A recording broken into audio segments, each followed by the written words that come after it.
My husband cheated on me with my best friend.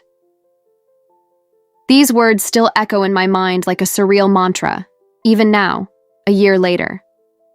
But maybe I should start at the beginning, before the perfect life I thought I had built collapsed like a house of cards.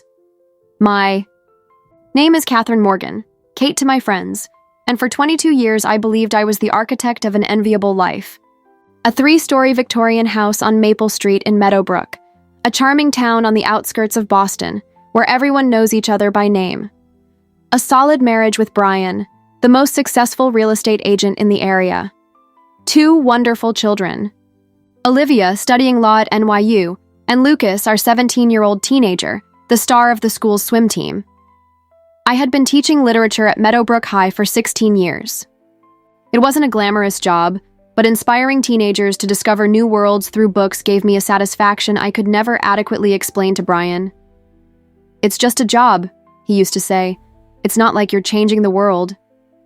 Maybe he was right. Maybe I wasn't changing the world.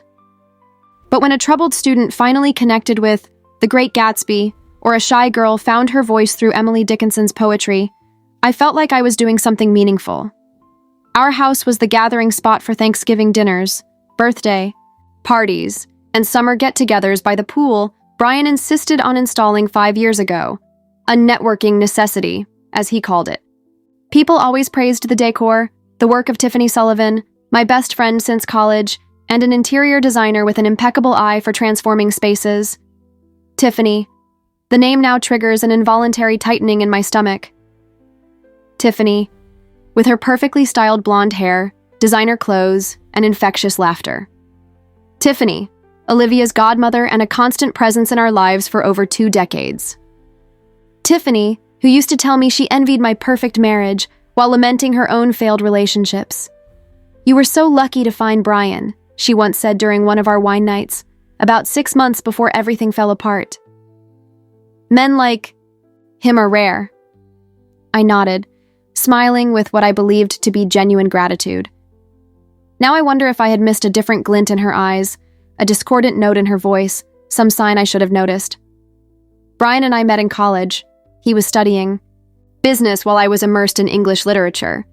It wasn't love at first sight, but a gradual attraction that developed through casual encounters at the library and conversations after shared classes. He was charming, ambitious, and determined. I was studious, idealistic, and, according to him, refreshingly authentic in a sea of artificial girls. We married a year after graduation. Olivia came 3 years later, followed by Lucas 4 years after that. We built a life that, from the outside, looked like something out of a suburban perfection catalog. But as any literature teacher knows, the surface rarely tells the full story. As the years passed, small changes crept in so gradually that I barely noticed. Brian, who used to be actively involved in our children's school events, began sending me alone, citing unmissable work commitments. Our once lively conversations, often sparked by books he occasionally read at my insistence, became purely functional, discussions about bills, the kids' schedules, social obligations. When we reached our 20th anniversary, I suggested a trip to Paris, a dream we had shared while dating. "Maybe when we're more financially secure," he replied, despite just having closed the sale of a 7-figure property. I accepted the answer without question, as I had grown accustomed to doing. Brian became increasingly obsessed with his social media presence. Suddenly, every dinner had to be photographed. Every successful business deal deserved an elaborate post. Our family moments turned into opportunities for digital content, carefully curated to showcase what he called our best version. "You need to understand, Kate," he explained when I questioned the need to constantly document our lives. "In luxury real estate, image is everything. People want to work with someone successful, someone who lives the lifestyle they aspire to." Meanwhile, Tiffany was becoming more and more present. The designer we originally hired for a one-time project had practically become part of the family. She was there at birthdays, holidays, even random Tuesday night dinners. When Olivia needed help decorating her first college dorm, Tiffany volunteered immediately. When we needed someone to watch Lucas during a parent-teacher conference, she was available. "It's like we've adopted a sister," I once commented to Patricia Lewis, a fellow teacher and one of the few friends I had outside of Brian's social circle. Patricia gave me a strange look before responding. She certainly is. Always around, isn't she? Now I realize that look carried a concern I couldn't decipher at the time. There were signs, of course.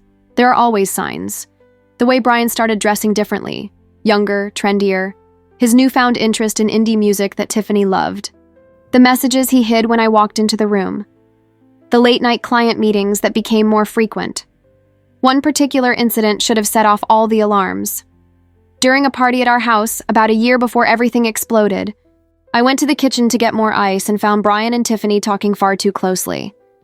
When I walked in, they quickly pulled away, and the guilty look on his face was unmistakable. But he swiftly turned it into a surprise birthday plan they were working on for me, my birthday, which was still 5 months away. I accepted the explanation. Why? Because it was easier than facing the alternative. Because I believed in our 2-decade commitment. Because, like so many women before me, I chose the comfortable illusion over the painful truth. During that time, my own dreams were slowly put on hold. The master's degree in literature I had always wanted to pursue. The idea of writing a book about innovative ways to teach literary classics to teenagers. The desire to travel during summer breaks instead of tagging along with Brian to his real estate conferences. "You already have a stable job. Why complicate things?" was Brian's usual response. Besides, who would take care of everything at home? Lucas, more observant than any teenager should be, noticed my gradual fading.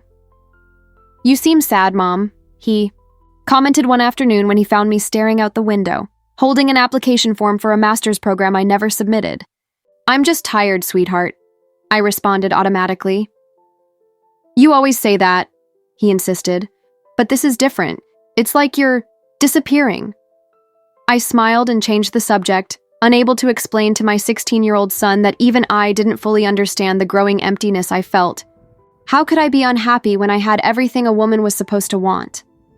The last Christmas before everything fell apart, Olivia came home from New York, and during a rare private moment, she made an observation that hit me like a punch to the stomach. "Dad and Tiffany seem really close," she said casually while helping me prepare the salad. "She's practically family," I replied automatically. Olivia studied me for a moment. "Don't you think it's weird how they have all these inside jokes? Now? Things you don't understand?" "They work together on a lot of projects," I justified. "Tiffany decorates the houses your father sells. It's natural for them to develop a professional rapport." My daughter just nodded, unconvinced but too smart to push further. That was my life on the brink of destruction. A beautiful, polished exterior, held together by increasingly fragile justifications. A teacher who taught her students to critically analyze literature, but couldn't read the glaring signs in her own story. Then came that Thursday, in April. The day the facade completely collapsed, and I discovered, along with the entire town, of Meadowbrook and much of the internet, that my husband was cheating on me with my best friend. And it wasn't through a dramatic confrontation or a private confession, it was through a Facebook post. "Finally free from this woman." Those words, accompanied by a photo that would change everything, were about to turn my life upside down in ways I could never have imagined. That Thursday in April started like any other day. I woke up at 5:30 a.m., made breakfast for Lucas, went over his history homework with him while we ate toast, and then got ready for another day at Meadowbrook High. Brian had already left, early. "Meeting with investors," said the note he left on the kitchen counter. His hurried handwriting, familiar after 2 decades, gave no indication that this would be the last day of the life we knew. I arrived at school at 7:15 a.m., as always, to prepare my classroom before students arrived. It was computer lab day for my advanced literature class. We were working on a research project about Victorian-era authors. 22 teenagers, each exploring a different writer, creating an interactive website to present at the school's cultural fair the following month. It was at 10:42 a.m., I remember the exact time, that my phone started buzzing incessantly in the drawer where I kept it during class. First one notification, then another, and then an avalanche. At first I ignored it, focused on helping Emma Lawson properly format her citations on Charlotte Bronte. But when the buzzing persisted for several minutes, an instinctive concern made me reach for my phone. The screen was flooded with notifications, text messages, Facebook alerts, missed calls. The first name I saw was Lucas, which immediately triggered my maternal alarm. My son rarely texted me during school hours. "Mom, you need to see this." "Dad, posted something terrible. I'm coming home." My heart raced. I opened the next message from Patricia. "Kate, for God's sake, take that post down. People are sharing it. Call me now." There were other messages, from neighbors, parents of students, even my hairdresser. All variations of the same theme: concern, shock, disbelief. With trembling fingers, I opened Facebook, and there it was, at the top of my feed, a post from Brian Morgan, a photo of him with Tiffany, not just any photo. An image of the two of them in our bed, the very same one we had picked out together on our 10th wedding anniversary. She was wearing nothing but one of his shirts, her hair messy, her smile triumphant. Brian, shirtless, held her from behind, looking straight into the camera with an expression I could only describe as arrogantly satisfied. The caption was devastating in its simplicity. "Finally free from the marriage that suffocated me.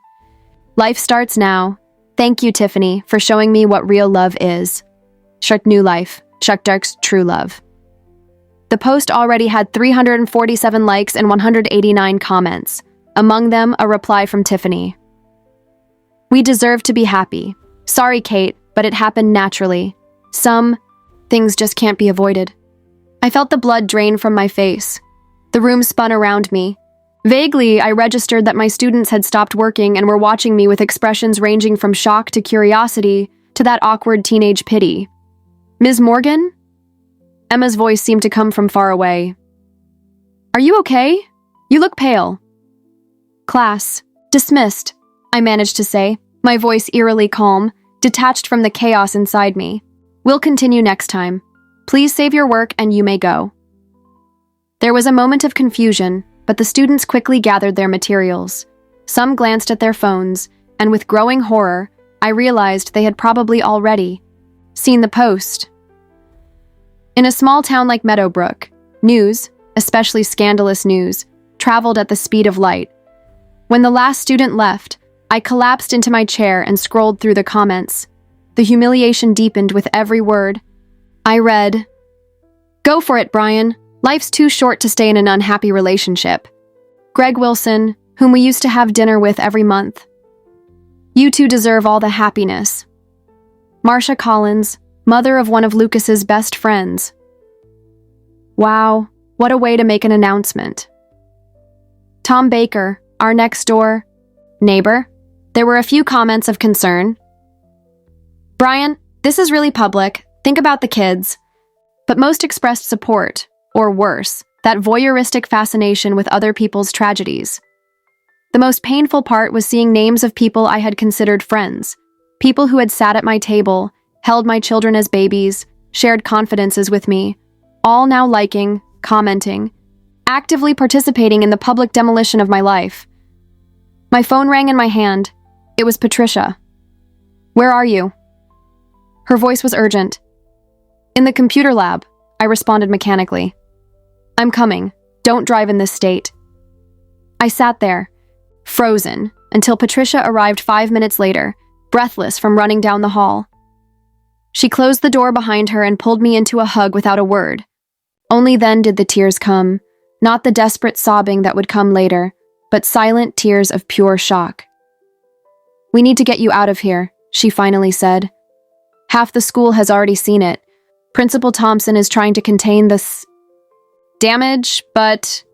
She didn't need to finish the sentence. Patricia guided me through the hallways, thankfully empty now that students were in class. We passed the front office, where Doris, the 20-year secretary, awkwardly avoided my gaze. At the principal's office door, Janet Thompson intercepted me. "Kate, my God, I'm so sorry. Go home, take as much time as you need. We'll handle your classes." It was the kindness in her voice that nearly broke my composure right there. I nodded, unable to speak, and let Patricia lead me to her car. During the 15-minute drive to my house, my phone rang incessantly. Olivia called 3 times from New York, her voice in the voicemails swinging between panic and fury. I turned off my phone, unable to process anything more. When we reached Maple Street, the sight of our blue Victorian house, once a symbol of my successful marriage, triggered a wave of nausea so intense that Patricia had to pull over so I could breathe. Lucas was waiting for us on the porch, his teenage face hardened into an expression no 17-year-old should have to wear. Beside me, he suddenly looked older, taller, as if he had grown years instead of inches. "I already changed the locks," he said before I even reached the front steps. He held up a set of new keys. "I called a locksmith as soon as I saw. He's not coming in here." The determination in his voice, that fierce protection that should never have been his responsibility, broke yet another piece of my already shattered heart. "Lucas," I began, not knowing how to thank or console my own son when I myself was in ruins. "He took some things earlier," Lucas continued in a practical tone, opening the door for us. "Clothes, the laptop, some documents. He left this for you." On the kitchen counter sat a white envelope. No signature, no note. Just my name, typed on the front. Patricia grabbed the envelope before I could touch it. "I'll make some tea first. This can wait." But it couldn't. The need to know, to understand, outweighed any other consideration. I took the envelope from her hands and opened it. Inside, a meticulously organized set of legal documents, divorce papers already prepared, with markings indicating where I should sign. A property division proposal that, even in my state of shock, I recognized as drastically unfair. An attached memorandum explaining that Brian had generously allowed me to stay in the house for 60 days until I could reorganize my life. That would calculated coldness of those documents, the evidence of how long he had been planning all of this, while we slept in the same bed, while I washed his clothes and cooked his favorite meals, sparked the first flicker of something beyond pain. Anger. My phone, which I had automatically turned back on when I entered the house, buzzed with a message notification. It was from Tiffany. "I hope we can handle this like adults. Brian and I didn't plan to fall in love. It just happened. And honestly, Kate, you were so focused on the kids and work that you barely noticed him. A man like Brian needs attention. I still want to be part of the kids' lives."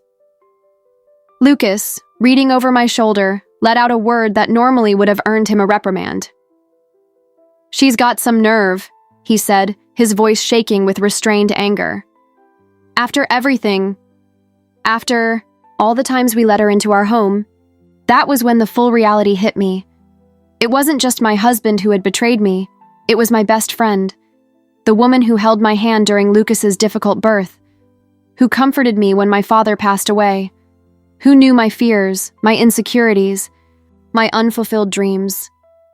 How long had they been laughing at me? How much of my private life, my confidences, my vulnerabilities had become their source of amusement? "I'll call Olivia," Lucas said, taking on yet another adult responsibility. "She's freaking out, calling every 5 minutes." As my son walked away with the phone, Patricia guided me to the living room couch, the same couch Tiffany had helped me pick out 3 years ago. "What do I do now?" I asked, the question coming out more like a lament than actual words. Patricia squeezed my hand. "First, you breathe. Then we get a lawyer. And after that, day by day, you rebuild." Later that night, after Patricia finally left, reluctantly, only after I promised to call if I needed anything, I sat on the floor of the master bedroom closet. Lucas had offered to sleep on the couch in the living room, just to be sure. A protective watch I didn't have the strength to refuse. There, surrounded by the remnants of a shared life, the suit I bought Brian for our 15th anniversary still hanging next to my dresses. The memory box on the top shelf containing our handwritten wedding vows. The perfume he always said he loved on me. I finally let the tears come without restraint. I cried until there were no tears left, while my phone kept vibrating with social media notifications, messages from concerned acquaintances, and emails from well-intentioned but awkwardly supportive coworkers. The worst moment came when, in a masochistic impulse, I reopened Facebook. Brian's original post now had over 1,000 likes and had been shared hundreds of times, spreading beyond Meadowbrook into regional gossip groups. People I had never met were eagerly discussing the public humiliation of a high school teacher by her real estate broker husband. Some speculated about what I could have done to deserve such treatment. Others questioned what kind of mother I must be if my own husband had felt the need to escape so dramatically. There were theories about possible drinking problems, mental disorders, even suggestions that I had been the first to cheat. The narrative was being written before my eyes, and I had no voice in it. Within hours, I had gone from Catherine Morgan, respected teacher and community member, to a pathetic caricature, the wife replaced by a younger model, disposable, discarded. At some point in the early morning, exhausted beyond words, I fell asleep right there on the closet floor, clutching our old wedding photo. The last thing I registered was the muffled sound of Lucas talking to Olivia on the phone in the living room, their young voices carrying the weight of an adult crisis they had been forced to face. The day that had begun like any other had ended with the complete collapse of the life I once knew. As the darkness of unconsciousness finally wrapped around me, one thought lingered. How would I face the world again? How would I leave the house? Walk into a classroom, stroll through the grocery store, knowing that everyone had witnessed my most intimate humiliation? Finally free. Brian's words echoed in my mind as I succumbed to sleep. He was free, and I was trapped in a public nightmare from which I had no idea how to escape. The following days turned into an indistinct blur of pain, humiliation, and devastating discoveries. Every hour brought a new revelation about the extent of the betrayal that had unfolded right under my nose. Principal Thompson called on Saturday, her voice carefully modulated into a tone of professional concern. "Kate, I think it's best if you take a few weeks off, at least until the situation settles." What she really meant was, until the scandal cooled down enough for my students to look at me without thinking of the viral photo of my husband with my best friend. I agreed without resistance. The thought of facing the stares, the whispers, the barely disguised pity from teenagers and colleagues seemed unbearable at that moment. Olivia arrived from New York on Sunday, her usually confident face marked by a volatile mix of fury and confusion. Unlike Lucas, who had instantly transformed into my protector, Olivia carried a rage that had no clear destination, oscillating between Brian, Tiffany, and more disturbingly, me. "How did you not see it, Mom?" she exploded during our first dinner. Together, absent-mindedly poking at the lasagna Patricia had brought. "They were practically all over each other at every party lately." Her words hit me like a slap. "What are you talking about?" "Christmas, Lucas's birthday. It was so obvious the way they looked at each other. I thought you two had some kind of arrangement, that you knew and just tolerated it. The implication made me nauseous." "You thought I would allow that?" I didn't know what to think. Olivia threw her fork onto the table. "Tiffany was your best friend. She was always here. You never said anything." Lucas stepped in, his voice surprisingly mature. "Liv, that's not fair. Mom is the victim here." "I know that," Olivia snapped, frustration bringing tears to her eyes. "I just don't understand how this could go on for so long without anyone doing anything," the question echoed in the silent kitchen. How, indeed? How had I been so blind? How had so many people around us apparently known or suspected something, yet no one had warned me? The answers began arriving in the following days, not as dramatic revelations, but as pieces of a humiliating puzzle that gradually came together. On Monday, while Lucas was at school, insisting on maintaining his normal routine so they wouldn't get the satisfaction, I decided to clean out Brian's office. It was there, in a supposedly locked drawer that opened with surprising ease, that I found the first concrete evidence. Restaurant receipts from neighboring towns, always for 2 people, dated on nights when he had supposedly been at work meetings. A hotel receipt from Cape Cod 8 months ago, when Brian had claimed he was attending a real estate conference in Hartford. That same day, I received a message from Helen Burgess, a client of Tiffany's whom I barely knew. "Kate, I'm so sorry about all of this. I think you should know. I ran into Brian and Tiffany at the Four Seasons in Boston last year. They said they were in a business meeting, but, well, the context was clearly personal. I wanted to tell you, but Tiffany convinced me she was helping Brian plan a surprise birthday gift for you. A surprise birthday gift The same pathetic excuse they had used when I caught them whispering in the kitchen. How many others had accepted similar explanations? How many had chosen not to get involved? On Tuesday, the most painful discovery came through Olivia. While rummaging through her old desk, she found a letter Tiffany had written to her when she left for college. Rereading it now, with fresh eyes, the language was disturbing. "Your father is so proud of you, sweetheart. We all are. I will always be here for you, like a second mother." Second mother. The words now carried a dark meaning that hadn't existed before. "How long do you think?" I asked Patricia during one of her daily visits, which now included food deliveries, updates on the outside world, and, most importantly, the only adult company I could tolerate. Based on the rumors. Patricia hesitated. "I want the truth." "At least 2 years. Maybe more." 2 years. 730 days living under the same roof, sharing meals, planning our children's future, while he led a double life with the woman I had considered my closest confidant. But the worst part wasn't uncovering the depth of the betrayal. It was facing the public judgment that came with it. Meadowbrook, with its 20,000 residents, suddenly felt tiny and suffocating. The town that had once provided me comfort, with its familiarity, had transformed into a stage where I was unwillingly the protagonist of a tragedy everyone whispered about. The first few times I left the house, to buy groceries, check the mail, were pure exercises in endurance. At Jackson's supermarket, where I had shopped for 2 decades, the cashier who always chatted with me cheerfully now barely managed to make eye contact. In the dairy aisle, 2 women abruptly stopped their conversation when I approached, only to resume it in hushed whispers as I walked past.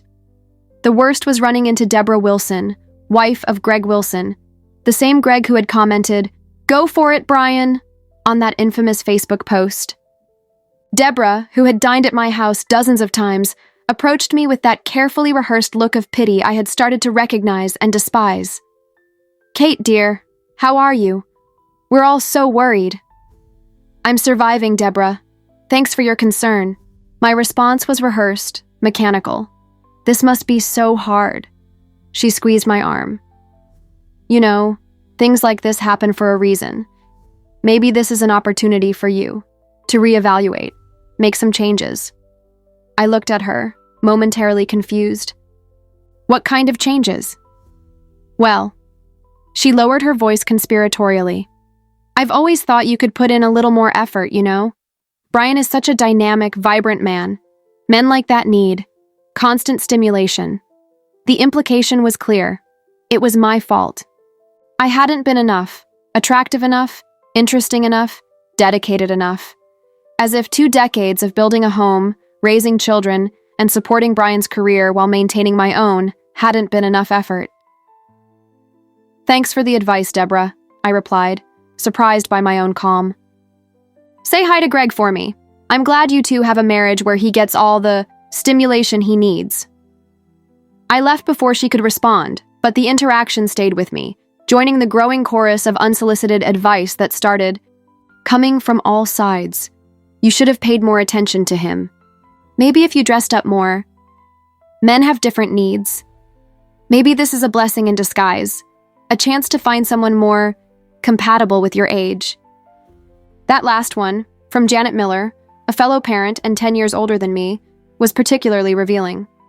The narrative taking shape wasn't just that I had failed as a wife, but that I should be grateful for the humiliation, as if Brian had done me a favor by putting our private life on public display.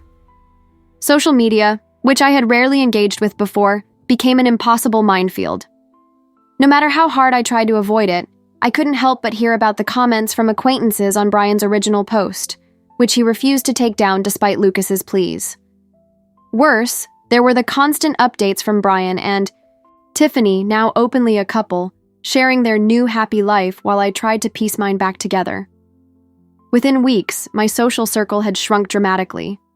Couples we regularly dined with were suddenly busy. Invitations to community events mysteriously stopped arriving. School committee moms who used to consult me about event planning now avoided eye contact when we crossed paths. "They're scared," Patricia explained during one of our late-night wine-fueled conversations. "What happened to you is everyone's nightmare. Seeing someone go through this, It's like looking in a mirror that shows them what could happen to them. So they avoid me like it's contagious? Pretty much, she sighed. Besides, a lot of them feel like they have to pick sides. And Brian is more socially useful, I finished bitterly. The successful real estate agent versus the high school literature teacher. It was during this time that the emotional distance between Olivia and me reached its peak. My daughter, who had extended her stay at home to 2 weeks, oscillated between anger and withdrawal.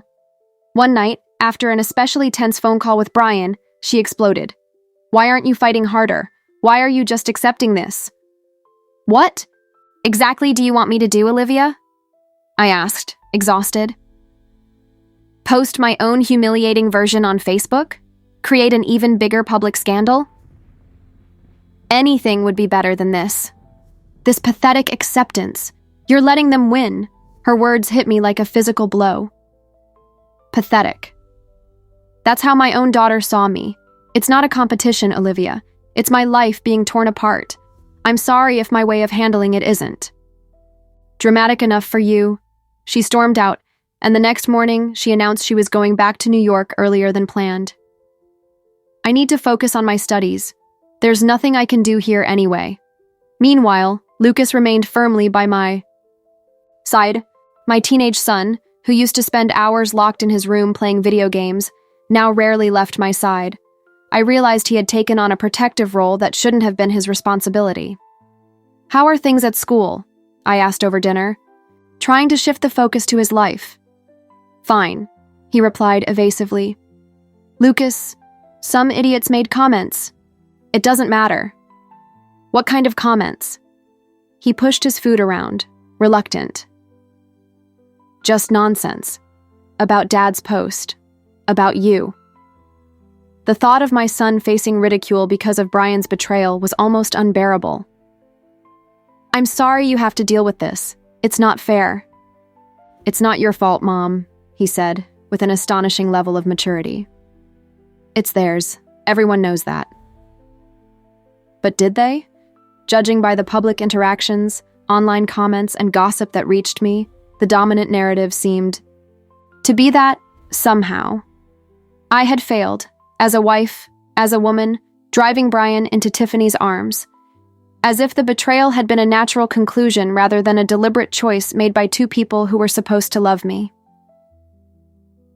3 weeks after the post, on a rainy Saturday in May, I hit my lowest point. After seeing a photo online of Brian and Tiffany at an expensive restaurant in Boston, celebrating new beginnings. In the caption, I found myself sitting on the closet floor, surrounded by old photographs, crying so violently I could barely breathe. For the first time, I seriously considered the possibility of giving up, not on life, but on the life I knew. Maybe Olivia was right. Maybe I should request a transfer to another school, in another city. Maybe I should sell the house, despite the memories, and just disappear.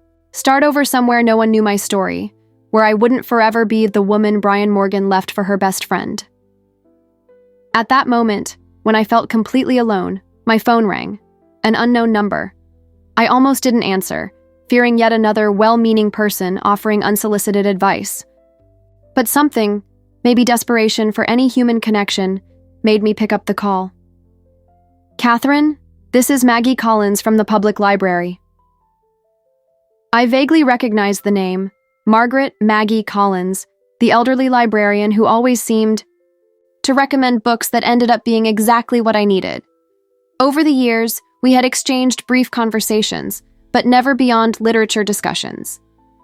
"Hello, Maggie," I replied, trying to steady my trembling voice. "I know we're not close," she continued, her voice calm and steady.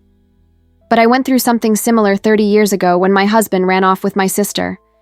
Back then, there was no Facebook, thank God, but in a small town like Meadowbrook, the effect was the same." The sincerity in her voice, the complete lack of pity or judgment, touched something deep inside me. "How did you know?" I asked. "Sweetheart, everyone knows, but unlike most, I truly understand. Would you like to have some tea? Maybe talk? Sometimes it helps to speak with someone who's been exactly where you are now." The simple, unexpected invitation felt like a lifeline thrown to me just as I was about to drown. A person who had survived what I was going through. Someone who truly understood, beyond empty words of comfort. "I would love to," I replied, my voice breaking slightly. "Excellent. Tomorrow at 2. I live in the Riverside condominiums, apartment 302. I'll bring the cookies, you bring your story. And Catherine?" "Yes? It will get better. Not today, not tomorrow, but it will. I promise." As I hung up, I felt something I hadn't experienced since that Thursday morning in the computer lab. A small, fragile, but unmistakable sense of hope. Maybe, just maybe, that unexpected invitation was the first step out of the abyss of isolation I had fallen into. A tentative path back, not to the life I had lost, because that was irrevocably shattered, but to a new life I couldn't yet imagine. Maggie Collins's third-floor apartment in the Riverside condominiums was exactly as I had pictured it. Walls lined with floor-to-ceiling bookshelves, an eclectic collection of cozy yet worn furniture, and the comforting scent of old books and cinnamon tea. Maggie herself, at 68, had a presence that immediately radiated strength. Her silver hair was cut into a practical bob, and her piercing blue eyes seemed to see straight through layers of social pretense. There was none of the stereotypical frailty one might expect from a retired librarian. "Have a seat," she said, gesturing to a reading chair by the window, which offered a view of the Charles River. "The tea is almost ready." I watched as she moved around the small open kitchen, preparing a tray with the practiced ease of someone who had performed the same ritual thousands of times. On the walls, nestled between the bookshelves, I saw photographs of a younger Maggie, some with a man I assumed was her ex-husband, others of her alone in exotic locations: Machu Picchu, the Great Wall of China, the Egyptian pyramids. I started. "Traveling after the divorce," she explained, noticing my interest in the photos as she placed the tray on the coffee table. "I discovered that nothing heals betrayal quite like realizing how vast and full of possibilities the world is." I accepted the cup she handed me, the scent of apple cinnamon tea oddly comforting. "How did you know? About my situation, I mean." Maggie smiled, settling into the chair across from me. "Meadowbrook hasn't changed that much in 50 years, dear. Gossip still travels at the speed of light." She took a sip of tea before continuing. "Besides, your student Emma Lawson is my granddaughter. She was in class when you saw the post." "Oh." I felt the heat rise to my face. She saw a strong woman facing the worst moment of her life with dignity," Maggie interrupted firmly. "That's why she mentioned it to me. She was impressed by your composure. That perspective, that my reaction could be seen as strength rather than pathetic, was so unexpected that I was momentarily speechless." "This town has a short memory," Maggie assured me, offering me an almond cookie. "In 6 months, there will be another scandal. In a year, people will wonder why they ever made such a fuss. I don't know if I can wait that long," I admitted, my voice barely above a whisper. "Every trip to the grocery store feels like torture." "Then stop hiding," she replied simply. "That only fuels the gossip." "I'm not hiding," I protested automatically. Maggie raised a skeptical eyebrow. "Aren't you? Sunglasses even on cloudy days? Grocery shopping in Framingham instead of the local market? Turning down the invitation? To last week's PTA meeting?" I stared at her, surprised by her detailed knowledge of my recent routine. "Like I said, small town." She smiled. "When Harold left me for my sister Claire, my first instinct was to hide too. I stopped going to church, avoided community events, practically became a ghost. You know what happened?" I shook my head. "People assumed I was too devastated to function, which only confirmed the narrative that Harold was right to leave me, since I was obviously unstable. My absence didn't stop the gossip, it gave it more fuel." Her words struck a nerve. "I don't just want to survive this," I confessed, surprised by my own honesty. "I want to reclaim my dignity." Maggie's smile widened. "Then stop hiding. Live your life as publicly as Brian exposed your humiliation." It was the first of many tea sessions with Maggie. In the following weeks, her cozy apartment became my refuge, not a place to hide from the world, but a safe space to gather strength before facing it again. Following her advice, I started making small changes. The first was returning to the gym I had abandoned years ago when the demands of motherhood and work had turned exercise into a luxury I couldn't justify for myself. The Gold's Gym in downtown Meadowbrook was frequented by practically everyone in town, making it a social minefield, but Maggie was right. Hiding would only fuel other people's narratives. The first time I walked in, wearing leggings and an oversized t-shirt, I felt the stares, heard the barely disguised whispers. My instinctive fight-or-flight response screamed at me to turn around, but I forced myself to keep going, remembering Maggie's words. Your dignity doesn't depend on their opinion. I settled on a treadmill at the back of the room and started walking, gradually increasing my speed until I was running, literally fleeing from the shame that threatened to consume me. 40 minutes later, drenched in sweat and with my muscles protesting after months of inactivity, I felt something unexpected. Pride. I hadn't run away. A small victory, maybe, but at that moment, it felt monumental.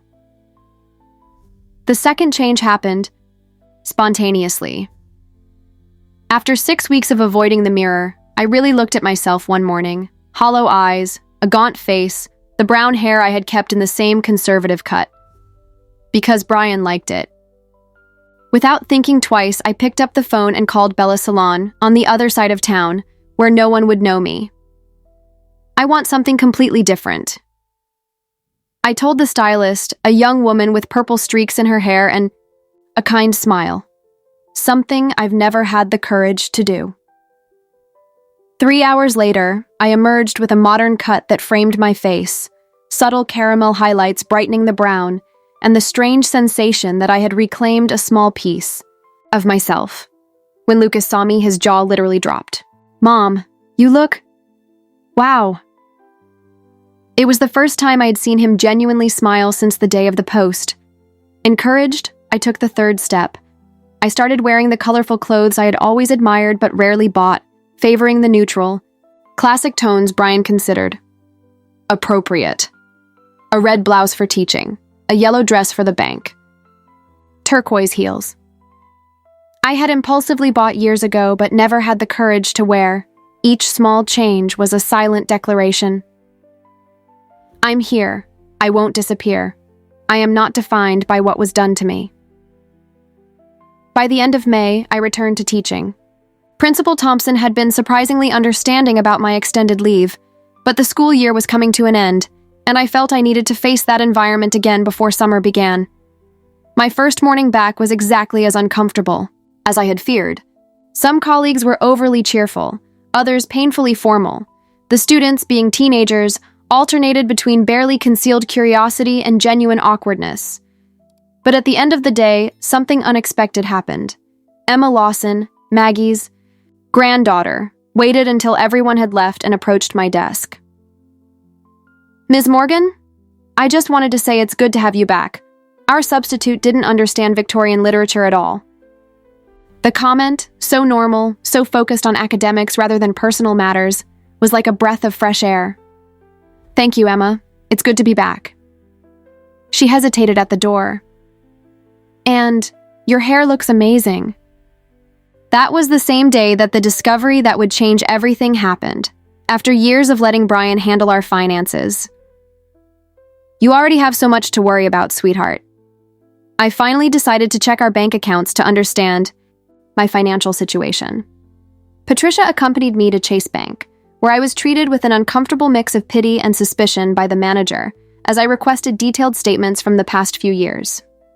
Sitting at the kitchen table that night, we spread the documents out between cups of coffee and the lasagna Patricia had brought. She was the first to notice it. Kate, what are these transfers to JB Holdings?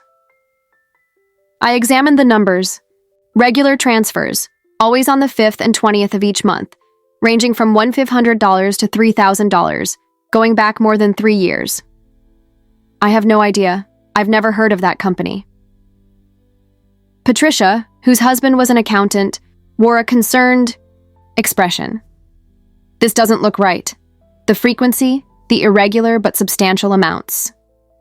The next day, with Patricia's husband's help, we uncovered the shocking truth. JB Holdings wasn't a legitimate company, but a personal account registered under the name James Brown, a pseudonym Brian had used. In 3 years, he had siphoned nearly $180,000 from our joint savings. The discovery triggered something unexpected in me. For the first time since the betrayal, I felt something other than pain and shame. Rage. A clear, focused, and strangely energizing rage. He stole our money. I told Lucas that night after explaining the situation as calmly as I could.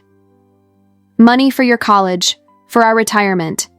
My son, whose disdain for his father had been growing with each new revelation, nodded grimly. We need a lawyer, Mom, a good one. And that's how, in early June, I found myself in the office of our Daniel Winters, a divorce attorney who, coincidentally, had been my high school classmate decades ago. Maggie had recommended him, describing him as relentlessly fair and morally unshakable. Exactly what I needed. Daniel had aged well, gray at his temples, glasses that gave him an air of wisdom, and the same kind but determined eyes I remembered from our teenage years. He listened to my story without interruptions, methodically examining the documents I had brought. Kate, this is fraud, he finally said, the indignation clear in his controlled voice. Not just marital betrayal. On top of that, the deliberate public exposure could be considered a form of psychological abuse in some courts. What are my options? I asked, surprised at my own calm. Forget the papers he left for you to sign. They're so unbalanced that any judge would reject them immediately. Daniel leaned forward, his fingers interlocked on the table. I suggest a different strategy than what Brian expects. Instead of playing defense, we go on the attack. Over the following weeks, under Daniel's guidance, we meticulously gathered evidence of Brian's double life. Beyond the documented financial misappropriations, we uncovered even more. Receipts from a secondary credit card showing expensive gifts for Tiffany, records of secret trips, even a small apartment in Cambridge purchased under his alias, James Brown. Apparently, the love nest they had been using for years. Meanwhile, something unexpected happened. Lucas revealed that he had been saving hundreds of screenshots of malicious comments about me, including private messages where Brian and Tiffany mocked me. My son, apparently, was more strategic than I had ever imagined. I started saving them the day he posted, he explained, showing me the neatly organized folders on his computer. I knew we might need them someday. The messages were nauseating in their cruelty. Brian and Tiffany laughing at my naivete, discussing how long it would take for me to completely collapse, even betting on whether I would have a public meltdown when I found out. The worst were the messages where they outlined their future plans, mentioning how my inevitable breakdown would make it easier to secure favorable divorce terms. They thought you'd fall apart, Mom, Lucas said, his voice tight with restrained anger. That you'd beg, that you'd become the bitter, pathetic ex-wife. But you're not that. I looked at my son, amazed by his strength, his moral clarity, his unwavering loyalty. Amid all the chaos and pain, Lucas had become a man before my eyes, a far better man than his father ever was. Alongside the legal preparations, my social life took an unexpected turn. Maggie introduced me to her book club, 5 seasoned women who met monthly to discuss literature and, as I quickly discovered, just about everything else. Clarissa, Vivian, Dorothy, Eleanor, and Maggie herself became my confidants and advisors, women who had navigated divorces, losses, personal reinventions, and emerged not just intact but stronger. Men like Brian are predictable, Clarissa observed during a lively discussion on Pride and Prejudice that quickly turned into an analysis of my marriage. They mistake novelty for happiness. And women like Tiffany, Dorothy added, pouring more wine, mistake conquest for love. She didn't want Brian. She wanted to prove she could have him. Meanwhile, Patricia arranged breakfast with fellow teachers who genuinely cared. Gradually, I built a new social circle, smaller but infinitely more valuable than the one before. People who saw me for who I was, not as Brian Morgan's wife, or the victim of a viral scandal. Even Olivia, after her initial anger and distance, began to see the situation more clearly. During a tense visit in June, She found Brian's phone on the kitchen counter when he stopped by to pick up some remaining documents. Something compelled her to check it while he was in the office, and what she discovered was devastating. Messages revealing that the affair had started over 4 years ago, when she was still in high school, and Tiffany regularly visited our home, supposedly helping her with college applications. "They were literally planning this while you were making dinner for all of us," she said later, tears streaming down her normally composed face. "All that talk about helping me with my applications, she was just using it as an excuse to get closer to Dad." The shock of the betrayal, extending not just to me but indirectly to her, shattered something in Olivia. The anger she had partly directed at me shifted into protective outrage. "You deserve so much more, Mom," she added, hugging me for the first time in years. "We deserve more." With this newfound support, I made another important decision.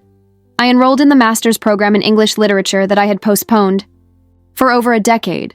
Classes would begin in September, and the prospect of diving back into academia, of expanding my horizons beyond the walls of Meadowbrook High, brought an excitement I hadn't felt in years. "The best revenge is a life well lived," Maggie said when I shared the news. "And education is something no one can take away from you." July brought another unexpected development, a message from Catherine Elliott, a real estate agent who occasionally worked with Brian. "Kate, I need to tell you something. Brian is being investigated by the Real Estate Ethics Commission. Apparently, he has been using insider information for personal gain in several sales over the past few years. I thought you should know since it might affect the finances during the divorce." The information, promptly shared with Daniel, added yet another layer to our legal strategy. "That explains some of the missing money," he observed. He was probably trying to hide questionable earnings. By the end of July, 3 months after the post that had shattered my life as I knew it, I felt ready. Not to close this chapter, the wound was still too fresh, but to take control of the narrative. With the help of Daniel, Maggie, my children, and my new support circle, I devised a carefully structured plan. The first step was clear. It was time to show Brian Morgan exactly who he was dealing with. No longer the complacent wife who would accept scraps, not the pathetic victim he had expected me to become, but a woman who had found in the ashes of his betrayal a strength even she hadn't known she possessed. Sometimes, as Maggie liked, to remind me, you have to lose everything to discover what truly matters, and who you really are when all the layers of others' expectations are stripped away. "Are you ready?" Daniel asked the night before our first formal negotiation with Brian's attorney. "More than you can imagine," I replied, surprising even myself with the certainty in my voice. For the first time since that fateful Thursday in April, I didn't feel like a victim. I felt like a survivor about to write her own ending to this story. An ending that no one, least of all Brian and Tiffany, could have ever predicted. Winters & Associates law firm occupied the 3rd floor of a brick-front building in historic downtown Meadowbrook. That August Wednesday dawned sunny and warm, one of those perfect New England summer days that felt incongruent with the battle about to unfold. I walked into the building at 9:15, 15 minutes before the scheduled meeting. I had dressed deliberately for the occasion, a structured navy blue dress I had bought the week before, mid-height heels that gave me stature without sacrificing comfort, and a new haircut that still made me smile whenever I caught my reflection. Daniel was waiting for me in the reception area, looking impeccable in a gray suit, a leather portfolio tucked under his arm. Beside him stood Martin Graves, the forensic accountant who had meticulously documented every penny Brian had siphoned off over the years. "Ready?" Daniel asked, his calm tone radiating the confidence I needed. "More than ever," I replied, surprised by the steadiness in my own voice. At precisely 9:45, the elevator doors opened, revealing Brian accompanied by his attorney, Theodore Lambert, a man well known in Meadowbrook for representing wealthy clients in complicated divorces. Brian looked surprised to see me in the reception area. Perhaps he had expected me to hide until the last minute or to send Daniel in my place. His gaze swept over my appearance, and I caught a fleeting flicker of confusion. The confident woman standing before him did not match the defeated wife he had anticipated. For a brief moment, he seemed genuinely unsettled. "Catherine," he greeted formally, as if we were distant acquaintances rather than two people who had shared a bed for over 2 decades. "Brian?" I replied simply, holding his gaze until he, not I, looked away first. The conference room we were led to was decorated with understated elegance, polished mahogany table, leather chairs, abstract paintings on the walls. Martin, Daniel, and I sat on one side, Brian and Theodore on the other, a physical representation of the divide that now defined our lives. "Well, let's get to it," Theodore began, opening a folder with a practiced air of efficiency.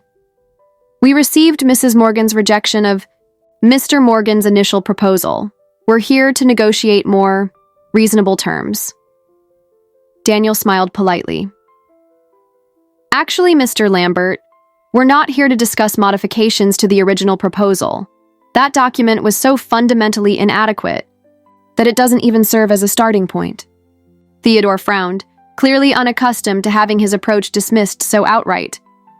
"Instead," Daniel continued, opening his own folder, "we've brought our counterproposal, and I should warn you in advance, it's not what you're expecting." She slid the multi-page document across the table. I watched carefully as Brian and his lawyer went through the terms we had meticulously drafted. Beyond the equitable division of assets, we demanded the full return of the $180,000 he had embezzled, with compounded interest and substantial compensation, for the humiliating public exposure. Brian's face visibly paled as he reached the section detailing the evidence we had on the financial misappropriations. Theodore, on the other hand, maintained his professional composure, but the tension in his jaw revealed his surprise. "This is absurd," Brian finally exclaimed, pushing the document away as if mere contact with it could contaminate him. "Compensation for public humiliation? That's ridiculous. There's no legal basis for such a demand." Daniel remained unfazed. "Actually, Mr. Morgan, there are significant precedents for compensation due to deliberate emotional distress in divorce cases, particularly when there is documented evidence of malicious intent." With that, Martin opened his laptop and turned the screen so everyone could see.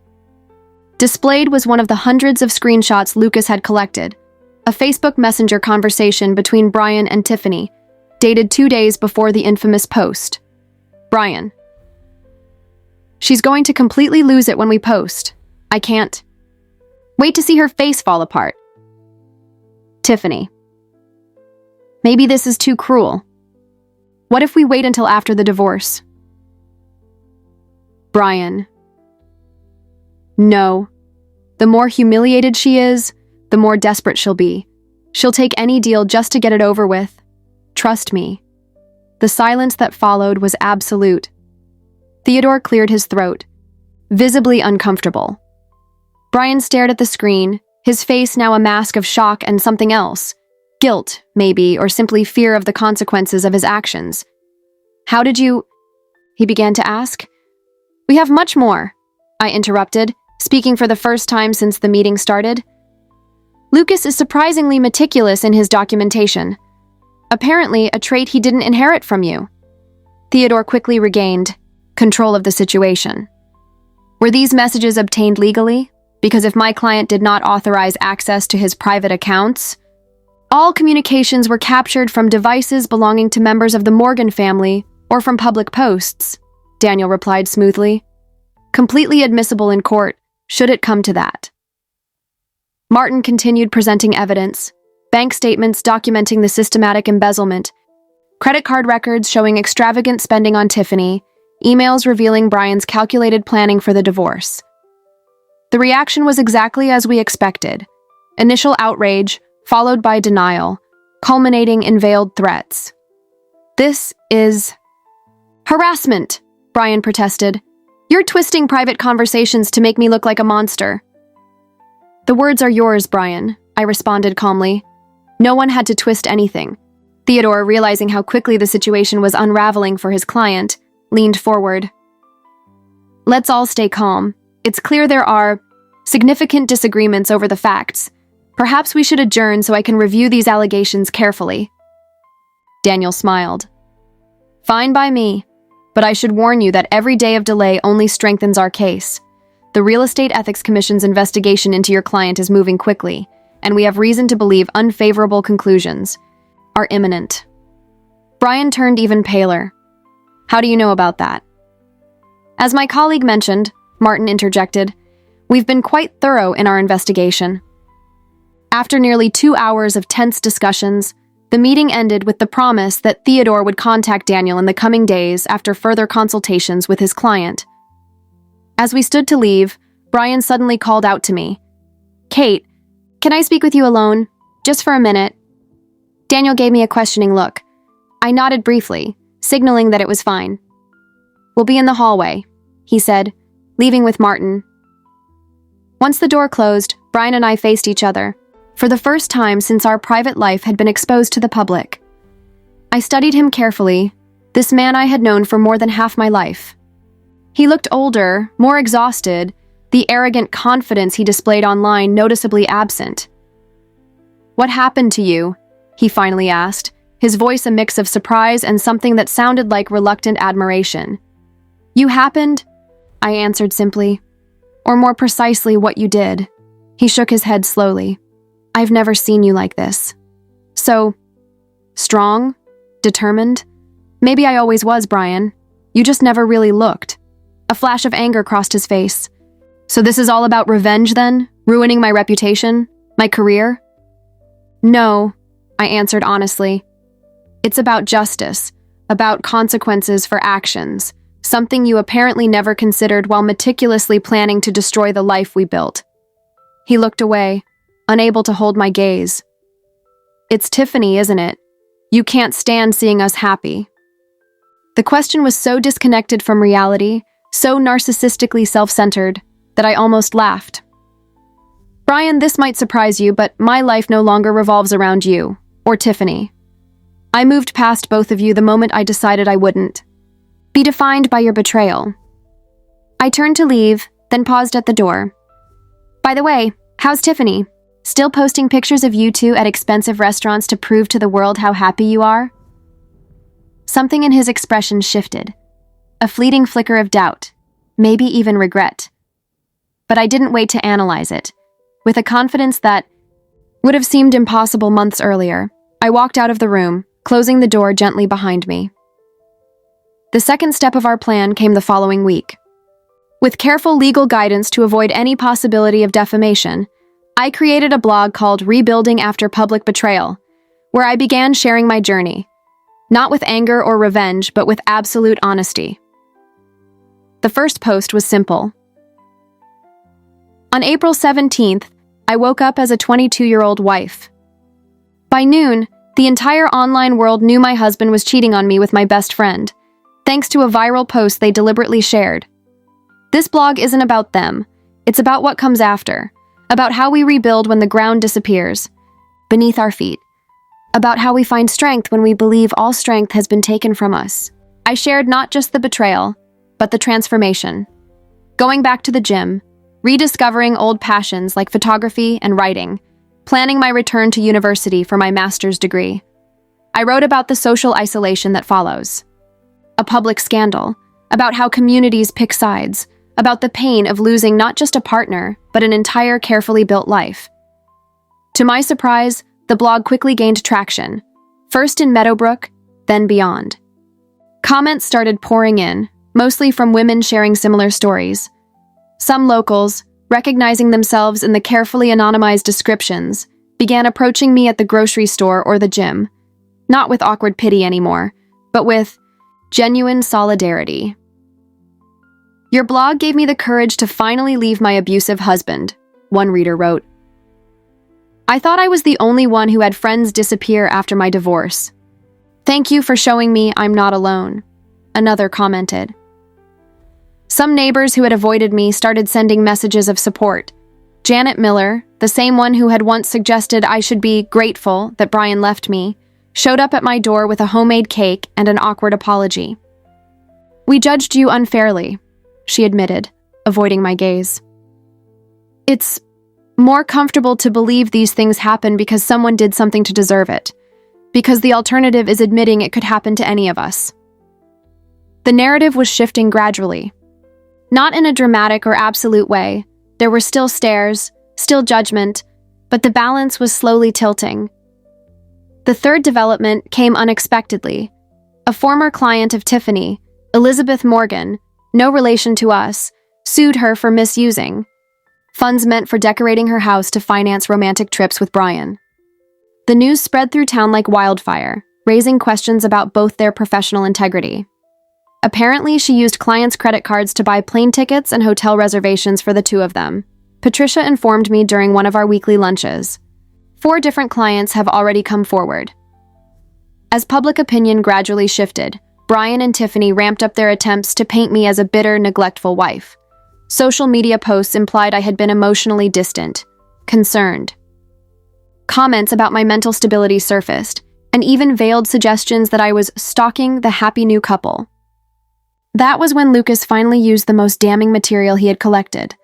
In response to a particularly cruel post where Brian lamented that I was supposedly turning the kids against him, my son simply posted screenshots exposing Brian and Tiffany mocking not just me, but clients, mutual friends, and even neighbors who had publicly supported them.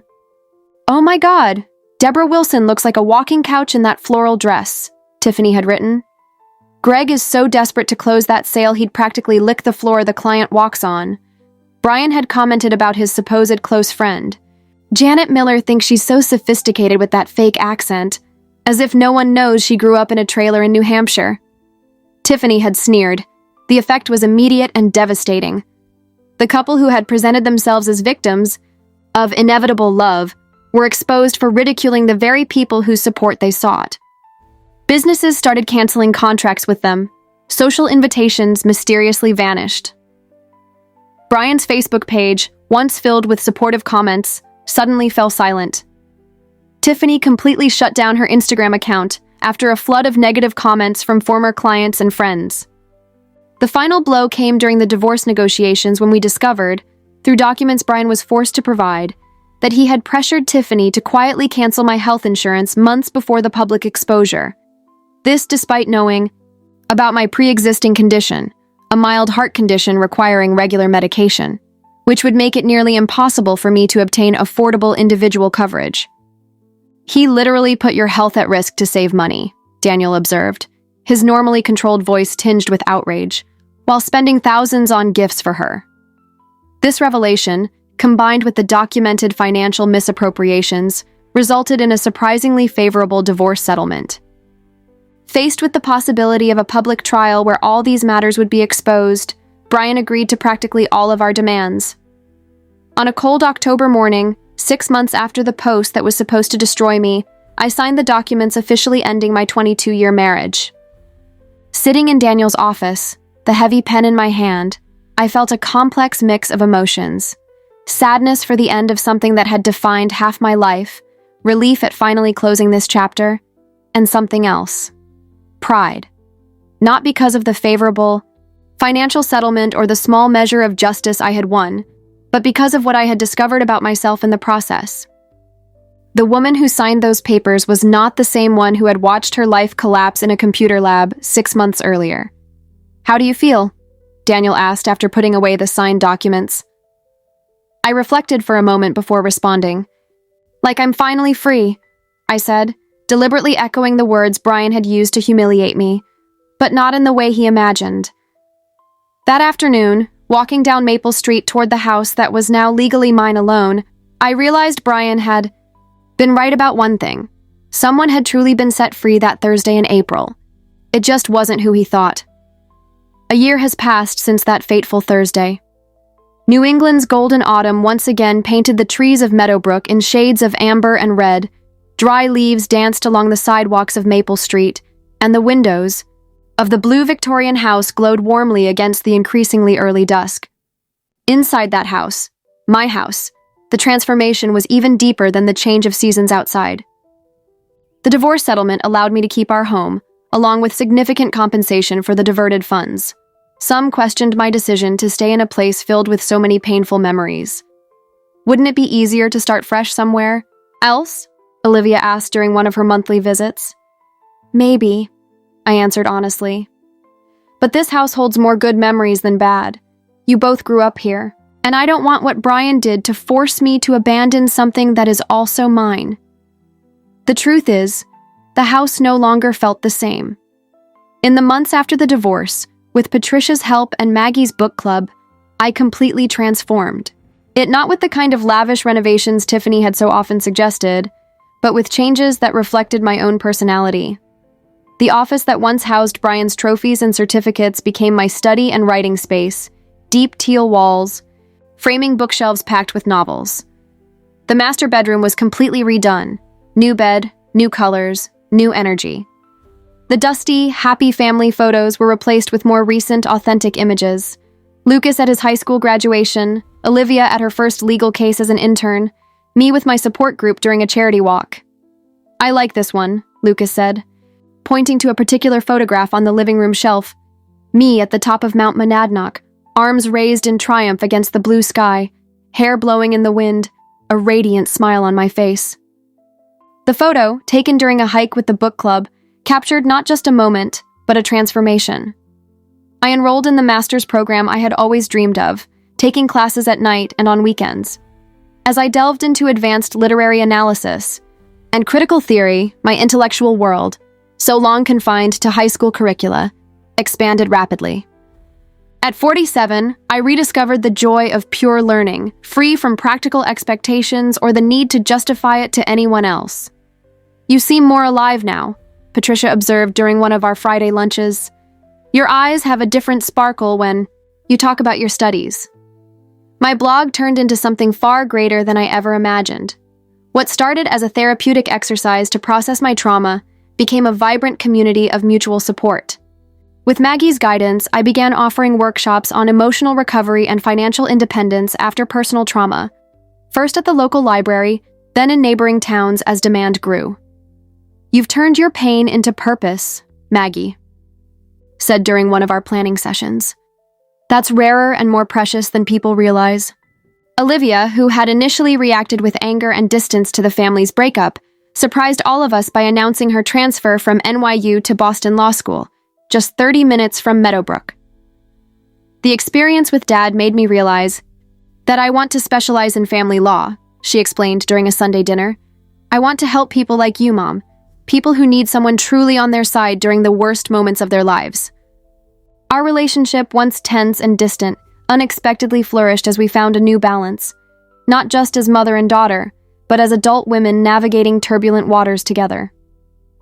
For the first time, Olivia truly saw me, not as an extension of her father or as the mother she had taken for granted for so long, but as a complete, complex person with her own strengths and vulnerabilities. Lucas, about to start college, developed an interest in psychology, inspired by both our family's journey and his own observations during the crisis. The way people reacted when everything happened, choosing sides, inventing narratives, projecting their own fears. "It was fascinating from a psychological perspective," he remarked while we prepared dinner together, now a regular Sunday night ritual. If the changes in my personal life were profound, the transformations in Meadowbrook's social fabric were just as remarkable. As Maggie had predicted, the town eventually found new subjects for its gossip and judgments. Some of the old friends who had disappeared during my darkest moments tried to quietly re-enter my orbit, often with elaborate justifications for their abandonment. I learned to navigate these reconnections with grace, but also with firm boundaries.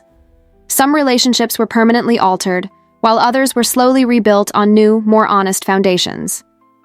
I discovered that solitude, once so feared in the months following my public exposure, was often preferable to shallow connections maintained out of habit or convenience. As for Brian and Tiffany, their great love didn't survive public scrutiny and the financial difficulties that followed. 4 months after the divorce was finalized, Tiffany ended the relationship and moved to Connecticut, supposedly to restart her career, away from the scandal that had tarnished her name in Meadowbrook. Brian, with his professional reputation severely damaged after revelations of questionable real estate dealings, accepted a lower-ranking position at a real estate firm in a neighboring town. He continued posting on social media, but the tone had changed. The initial triumphalism replaced by vaguely philosophical reflections on learning from mistakes, and building a new self. Our contact was now limited mainly to practical matters concerning Lucas. The son who once idolized his father now maintained a cordial but emotionally distant relationship with Brian, a wound that might never fully heal. One autumn afternoon, while planting tulip bulbs in the front yard, something I had always wanted to do but Brian had dismissed as a waste of time, I received an unexpected visitor. A young woman, perhaps in her late 20s, approached the walkway hesitantly. She wore a professional outfit and carried an elegant handbag, looking both determined and unsure. "Are you Catherine Morgan, the one who writes the blog about rebuilding after betrayal?" I confirmed, assuming she was another reader seeking advice. "My name is Rachel. She hesitated, nervously adjusting the strap of her bag. "Brian's new girlfriend." My surprise must have been obvious because she quickly added, "He doesn't know I'm here. We started seeing each other a few weeks ago and, well, something didn't feel right. The stories he told about his past, about you, had gaps. So I looked him up and found the whole story. Your blog, the posts, the legal cases. I invited her inside, but she politely declined. I just wanted to thank you for telling your story, for being honest. You saved me from making a terrible mistake." She gave a sad smile. "I broke up with him this morning. After exchanging a few final words, I assured her she had made the right choice. She expressed admiration. For my resilience, Rachel left, leaving me kneeling among the freshly planted tulips, reflecting on the strange ways in which truth eventually surfaces. That brief interaction, so unexpected and surreal, didn't bring the vengeful satisfaction it might have months ago, but rather a strange sense of closure. The seeds of truth, like the bulbs I had just planted, would find their way to the light no matter how long they remained buried. That night, sitting on the porch with a glass of wine and the worn copy of Jane Eyre, I was rereading for my master's thesis. I wrote a final entry on my personal blog. When my husband posted that photo with my best friend, declaring himself finally free, he thought he was defining me as a victim, as a failure, as someone abandoned. What he didn't understand is that no one has the power to define us except ourselves. Betrayal wasn't the end of my story. It was the beginning of a much more authentic chapter. I discovered that beneath the perfect wife and devoted mother was a woman with her own dreams, her own voice, and a strength I never even knew I had. The same publication that was supposed to destroy me ended up setting me free. Maybe Brian was right about one thing. Someone did become finally free that Thursday in April. It just wasn't who he thought. The comments started pouring. And almost immediately, messages of gratitude, connection, and solidarity. Men and women who had found in my story not just comfort for their own pain, but inspiration for their personal journeys of rebuilding. One message in particular caught my attention. Olivia, who rarely commented publicly on the blog, wrote simply, "I always knew you were strong, Mom. I just didn't realize how much until now. I love you." The next day, during our weekly lunch, Maggie raised her teacup in an impromptu toast. To Catherine Morgan, who built not just a life, but herself, from the ground up. The title made me smile. Building oneself from the ground up. That was precisely what had happened. The woman I was now, teacher, student, writer, mentor, mother, friend, had not existed in her full potential before the betrayal. Some versions of her had been there. Buried under layers of other people's expectations and compromises I hadn't even realized I was making. The irony wasn't lost on me. In their attempt to destroy me publicly, Brian and Tiffany had inadvertently catalyzed my rebirth. The life I now lived, more authentic, more aligned with my true values and aspirations, might never have emerged without the seismic rupture of that Facebook post. That didn't make the betrayal any less painful or justifiable. The scar would always be there, a permanent part of my emotional map. But as any literature professor knows, the best stories rarely follow predictable paths, and the most memorable characters are those forged through adversity. As the autumn sun cast long shadows across the garden where my tulips lay sleeping beneath the earth, waiting for spring to bloom in vibrant colors, I felt a peace that would have seemed impossible a year earlier. Not the peace of resignation or forgetting, but the deeper tranquility that comes from knowing that, no matter what came next, I carried within me everything I needed to face it. The perfect life I had believed in for 22 years had been, in many ways, an elaborate illusion. The authentic life I was now building, with all its imperfections, uncertainties, and possibilities, was infinitely more valuable. And that, more than any favorable divorce settlement or public vindication, was the real victory.